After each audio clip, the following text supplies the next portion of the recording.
ഭർത്താവും മകനും കുടുംബാംഗങ്ങളും തന്റെ മകളുടെ പേരിൽ നടത്തിയ ചാരിറ്റി തട്ടിപ്പിന്റെ ഞെട്ടിക്കുന്ന പിന്നാമ്പുറ കഥകൾ പുറത്തുകൊണ്ടുവരാൻ ഒരു സ്ത്രീ നടത്തിയ അസാധാരണ പോരാട്ടത്തെക്കുറിച്ച് കേരള ജനത അറിയേണ്ടതുണ്ട്. ഒപ്പം ക്രൗഡ് ഫണ്ടിംഗ് വഴി ലഭിച്ച പണം ആർഭാട ജീവിതത്തിനായി ഒരു കുടുംബം വിദഗ്ധമായി എങ്ങനെ വിനിയോഗിച്ചുകൊണ്ടിരിക്കുന്നുവെന്നും. മെട്രോപോസ്റ്റ് സ്പെഷ്യൽ ഇൻവെസ്റ്റിഗേഷൻ ടീമിന് ലഭിച്ച വിവരങ്ങൾ വ്യക്തമായ തെളിവുകൾ സഹിതം പുറത്തുവിടുകയാണ്.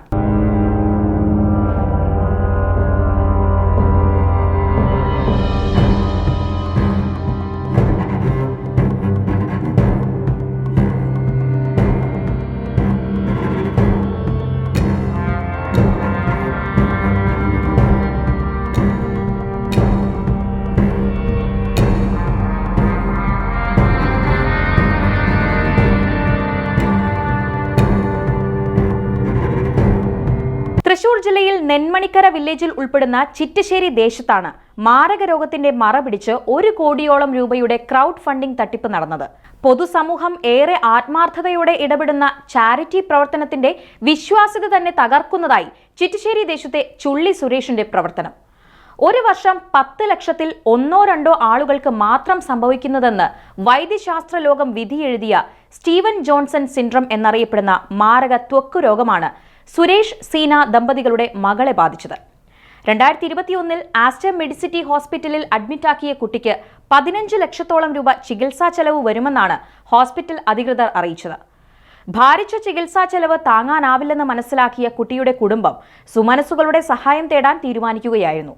തുടർന്നാണ് കുട്ടിയുടെ സഹോദരൻ ദീപക് തന്റെ ഫേസ്ബുക്ക് പോസ്റ്റിലൂടെ ക്രൗഡ് ഫണ്ടിംഗ് വഴി ചികിത്സാ ധനസഹായം അഭ്യർത്ഥിച്ചത്.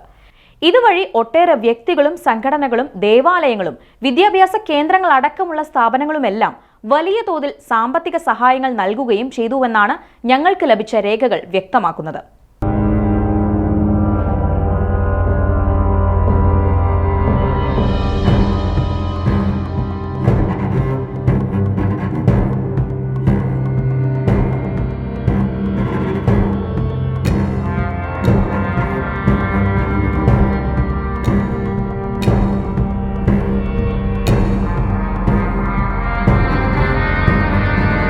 വിവിധ കോണുകളിൽ നിന്നും ചെറുതും വലുതുമായി ലഭിച്ച സഹായങ്ങൾ ഒഴുകിയെത്തിയതോടെ അവരുടെ കണക്കുകൂട്ടലുകൾക്കപ്പുറത്തെ വൻ തുകയായത് മാറുകയായിരുന്നു. ഇവർ ധനസഹായത്തിനായി അഭ്യർത്ഥിച്ച ബാങ്ക് അക്കൗണ്ടുകളിലൂടെയും നേരിട്ടുള്ള ധനസഹായങ്ങളിലൂടെയുമായി 1 കോടിയോളം രൂപ ലഭ്യമായെന്നാണ് മനസ്സിലാക്കാൻ സാധിച്ചത്. ബാങ്ക് അക്കൗണ്ടിലൂടെ ലഭിച്ച പണത്തിന്റെ വിശദാംശങ്ങളാണ് ഇനി പറയാൻ പോകുന്നത്. SBI തലൂർ ബ്രാഞ്ചിലെ 6732965589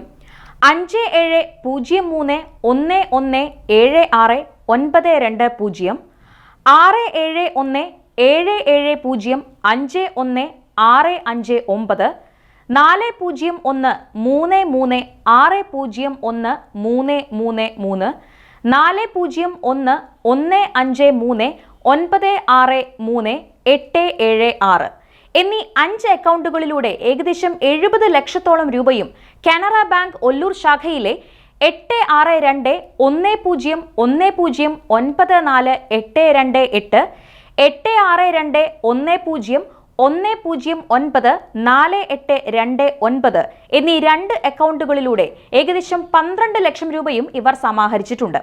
എന്നാൽ ആസ്റ്റർ മെഡിസിറ്റിയിൽ 17/4/2021 മുതൽ 18/5/2021 വരെയുള്ള ചികിത്സാ ചെലവ് 8,32,918 രൂപയും തുടർ ചികിത്സയ്ക്കായി 24/1/24 വരെ 1,832 രൂപയുമാണ് ചെലവഴിച്ചിട്ടുള്ളത്.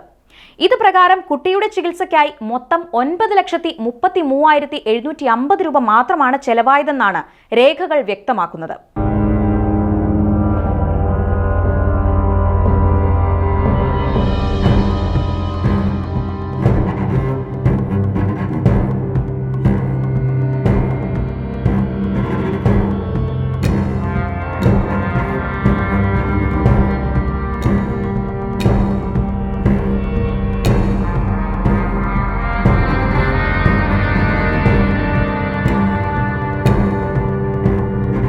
ചികിത്സാ ചെലവ് കഴിഞ്ഞുള്ള ഭീമമായ തുക കുട്ടിയുടെ പിതാവ് സുരേഷ്, പിതൃസഹോദരന്റെ ഭാര്യ ധന്യ എന്നിവരുടെ നിയന്ത്രണത്തിലായിരുന്നു കൈകാര്യം ചെയ്തിരുന്നത്. അതേസമയം ചികിത്സയ്ക്ക് വേണ്ടി ലഭിച്ച ധനസഹായത്തിന്റെ ശരിയായ വിവരം കുട്ടിയുടെ അമ്മയായ സീനയിൽ നിന്നും ഇവർ ബോധപൂർവം മറച്ചുവെച്ചുവെന്ന ആരോപണമാണ് ഉയർന്നിട്ടുള്ളത്. ഇതിനിടയിൽ ആസ്റ്റർ മെഡിസിറ്റിയിൽ നിന്നുള്ള വിദഗ്ധ ചികിത്സയെ തുടർന്ന് മകൾ അപകടനില തരണം ചെയ്തതിനാൽ അക്കൗണ്ടിൽ ബാക്കി വന്ന തുക മറ്റ് നിർധന രോഗികൾക്ക് നൽകണമെന്ന് അമ്മ സീന ഭർത്താവ് സുരേഷിനോട് ആവശ്യപ്പെട്ടു. എന്നാൽ ഒരു രോഗിക്ക് ചെറിയ തുക മാത്രം നൽകി അക്കൗണ്ടിൽ വേറെ പണം അവശേഷിക്കുന്നില്ലെന്ന് തെറ്റിദ്ധരിപ്പിച്ച് സീനയെ തൃപ്തിപ്പെടുത്തുകയാണ് ഉണ്ടായതെന്ന് ഞങ്ങളുടെ അന്വേഷണ സംഘത്തിന് അറിയാൻ സാധിച്ചു.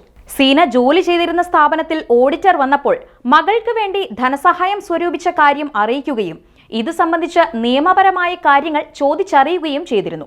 തുടർന്ന് ഓഡിറ്ററുടെ നിർദ്ദേശപ്രകാരം ബാങ്ക് സ്റ്റേറ്റ്മെന്റുകൾ എടുത്തപ്പോഴാണ് വൻ തുകകളുടെ ക്രയവിക്രയങ്ങൾ നടന്നതായി സീനയ്ക്ക് ബോധ്യപ്പെട്ടത്.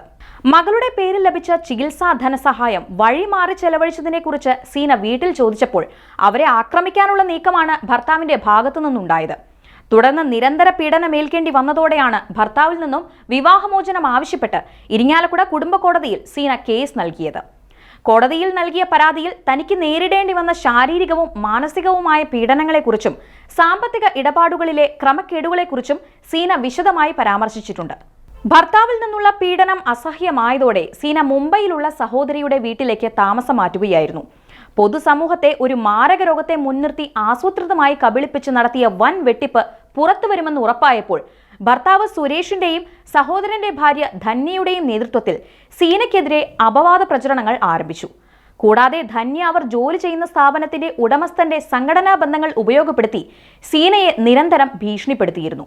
ഈ വസ്തുതകളെല്ലാം ചൂണ്ടിക്കാട്ടി ഇയാൾക്കെതിരെ മുംബൈയിലെ ശ്രീനഗർ പോലീസ് സ്റ്റേഷനിൽ സീന വിശദമായ പരാതി നൽകിയിട്ടുണ്ട്.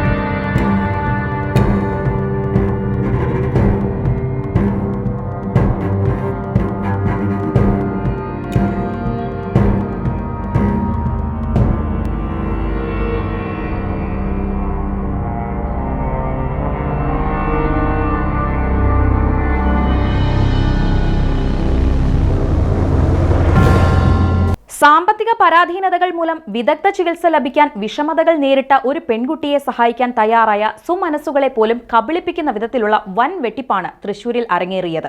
ക്രൗഡ് ഫണ്ടിംഗ് രംഗത്ത് ഇന്ന് സംസ്ഥാനത്ത് ആസൂത്രിതമായി തട്ടിപ്പ് നടത്തുന്ന കള്ള നാണയങ്ങളുടെ മുഖം മൂടി പിച്ചി ചീന്തേണ്ട സമയം അതിക്രമിച്ചുവെന്നാണ് ഈ സംഭവ വികാസങ്ങൾ നമ്മളോട് ആഹ്വാനം ചെയ്യുന്നത്. ഇത്തരം ചികിത്സാ സഹായങ്ങൾ ഒരിക്കലും നേരിട്ട് വ്യക്തികൾക്ക് കൈമാറാതെ ആശുപത്രി അധികൃതർക്കോ അല്ലെങ്കിൽ ജനപ്രതിനിധികളുടെ നേതൃത്വത്തിൽ രൂപവൽക്കരിക്കുന്ന ജനകീയ കമ്മിറ്റികളുടെ ജോയിന്റ് അക്കൗണ്ടുകളിലേക്കോ വിശ്വസ്തരായ ചാരിറ്റി സംഘടനകൾക്കോ മാത്രമേ കൈമാറാൻ പാടുള്ളൂ എന്നുകൂടി സീനയുടെ പോരാട്ടം നമ്മെ ഓർമ്മപ്പെടുത്തുന്നു. രാജ്യത്തെ നിയമവ്യവസ്ഥകളെയും സാമ്പത്തിക സംവിധാനങ്ങളെയും മാരക രോഗത്തിന്റെ പേരിൽ ആസൂത്രിതമായി കബളിപ്പിച്ച സുരേഷ്, ധന്യ എന്നീ ആരോപണ വിധേയർക്കെതിരെ പിഴവറ്റ അന്വേഷണം നടക്കേണ്ടതുണ്ട്. ഇൻകം ടാക്സ് വകുപ്പിന്റെയും ബന്ധപ്പെട്ട മറ്റ് അധികൃതരുടെയും വനിതാ കമ്മീഷന്റെയും സത്വര ശ്രദ്ധ ഈ വിഷയത്തിലേക്ക് പതിയേണ്ടതുണ്ട്. സ്വന്തം മകളുടെ ചികിത്സയ്ക്കായി ലഭിച്ച പരിധിയിൽ കവിഞ്ഞ വൻ തുക ആർഭാട ജീവിതം നയിക്കാൻ ദുർവിനിയോഗം ചെയ്യാൻ പാടില്ലെന്ന നിലപാടെടുത്ത സീനയ്ക്ക് നീതി ഉറപ്പുവരുത്തേണ്ടത് കേരളീയ സമൂഹത്തിന്റെ കൂടി ഉത്തരവാദിത്തമാണ്. മാധ്യമപ്രവർത്തനത്തിന്റെ ധാർമ്മികത ഉയർത്തിപ്പിടിച്ചുകൊണ്ട് വ്യക്തമായ തെളിവുകൾ ശേഖരിച്ചുകൊണ്ടാണ് മെട്രോ പോസ്റ്റ് ഈ ക്രൗഡ് ഫണ്ടിംഗ് തട്ടിപ്പ് സംബന്ധമായ റിപ്പോർട്ട് തയ്യാറാക്കിയിരിക്കുന്നത്. ഇനിയും ഈ വിധത്തിലുള്ള തട്ടിപ്പുകൾ സമൂഹത്തിൽ അരങ്ങേറാൻ അനുവദിക്കാതെ മാതൃകാപരമായ ഇടപെടൽ അധികൃതരുടെ ഭാഗത്തു നിന്നുണ്ടാകേണ്ടിയിരിക്കുന്നു.